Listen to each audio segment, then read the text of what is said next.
represented by the Office of the Prosecutor, to examine either of them in any way. Those are rights that are guaranteed to them by the Constitution of the United States of America and by the Constitution of the State of New Jersey. The right to remain silent and not to answer any questions, as well as the right to be free from incrimination, that they cannot be called as witnesses at any proceeding in which they are also parties. So whether, in fact, one actually thinks that the Treaty of Peace and Friendship of 1787 provides them with the exemption from examination is of no moment today, because there are other constitutional, and I would suggest perhaps more important in this court, rights that they have. At this point in time, these are merely allegations as they appear in documents that are indictments handed up by the grand jury. This court, because the allegations are that the conduct alleged occurred in townships in the state of New Jersey, if you read 2C:1-3, clearly this court has the authority to proceed in this matter, both as a matter of territorial jurisdiction and as a matter of personal jurisdiction.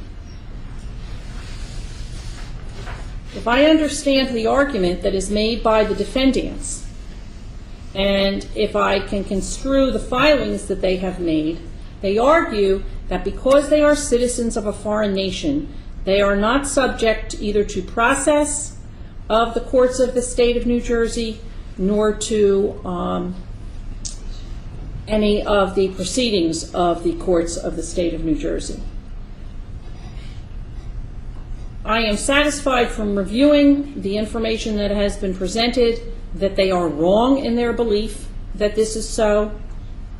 Citizenship of, in this case, citizenship of either Noble Cheyenne Marrakush Murrell or Noble Amir KCL is irrelevant to what is happening here. One could certainly consider, as an analogy, persons who come to the United States of America who are citizens of France or citizens of Germany or citizens of Spain certainly are subject to the jurisdiction of the courts of the state of New Jersey if they are in the state of New Jersey, simply by virtue of their being here. And as I said, citizenship is of no moment.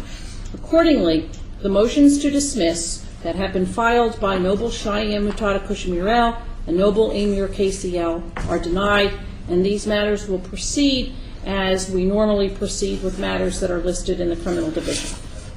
Objection, ma'am. We do not allege or affirm that we are in the state of New Jersey, particularly with regard to other types of citizens. We are sovereigns. We are not subjects of any corporation. The United States is also a corporation pursuant to the United States codes as well. Therefore, we cannot be inside a corporation, and we have not committed any violations of any of your corporations. By the way, we have no contracts with any of your corporations, and if any of your corporations do have any contracts, please present the contracts into the record, for the record. As well as the jurisdictional matters of being a citizen of a foreign state, as he just said.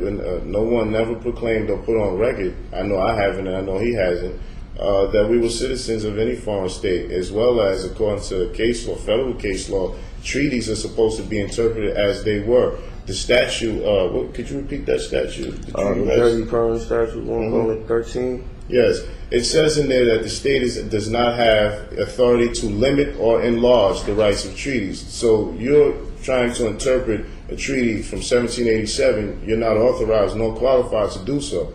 That is in violation of law, because they're supposed to be looked at as the original context in which they were written and signed under, as well as the Article 4 being meeting at sea. If we were allegedly in the township of Mount Laurel, then we are dealing with maritime law correctly, and the officer was presented with proper identification regarding our identification and regarding our status as Moorish American nationals and not citizens of a foreign corporate state, nation state. All right, your objections are noted.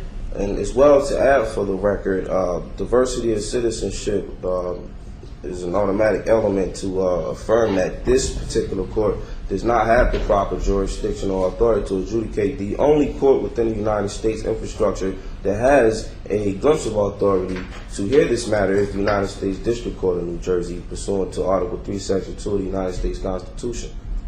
If your particular courts wish to adjudicate on Moors or Moorish Americans, then you need to establish council of courts on this level of government.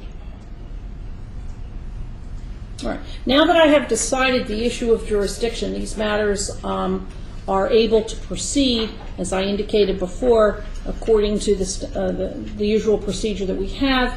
I know that one of the matters in which Noble Amir KCL is the only defendant is under 03-02-0282, a violation of probation, and we simply list that for a management conference. That will continue to be listed. The other two matters I will schedule for status conferences so that we can try and figure out where we're going with them. Objection. If in fact... The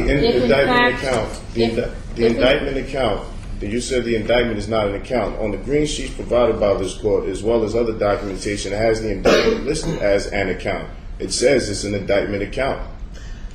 As well, for the record, can anyone please produce a contract with Noble Amir KCL from any agency within the state of New Jersey? I don't have any contracts with Noble any Cheyenne agency. Mutada Kushamirel, I am going to give you another court date. This will be for a status conference Objection. in this matter. No, Furthermore, sir, you compel- listen to me. Stop speaking, please. Am I being threatened, man? No, you're not being threatened. All right, I have a right to speak. That is a constitutional right to object. An objection is made, ma'am, pursuant to... Cheyenne Mutada Kushamirel, you have objected to every word that everyone has said. It is my turn to speak now, because I want to give you some important information and I want you to listen to it. I am going to schedule your matter for a status conference on Monday, May 18th at 9 o'clock in the morning. Objection, ma'am. The compelled forced court appearance does not prove jurisdiction as well, man. That's I read that the last time, the federal case law as well as I was in here. That's a violation of law as well. Compelled court appearance is not lawful and it does not prove jurisdiction. So you may have ruled that this court has jurisdiction, still does not give this jurisdiction, because according to the federal case law, you do not have the right. Once you are enforcing statutes, you're acting ministerially and not judicially, which does not give you the right to set another court hearing. Thank you, Mr. Thank you, Noble Cheyenne Mutada Kushamirel. You're welcome, ma'am. And Noble Amir KCL, I am going to give you a court date, which will be a status conference as well on the three matters that you are involved in, and I have to look here, on May 26th. That's a Tuesday, isn't it? Yes. Tuesday, May 26th at 9 o'clock in the morning.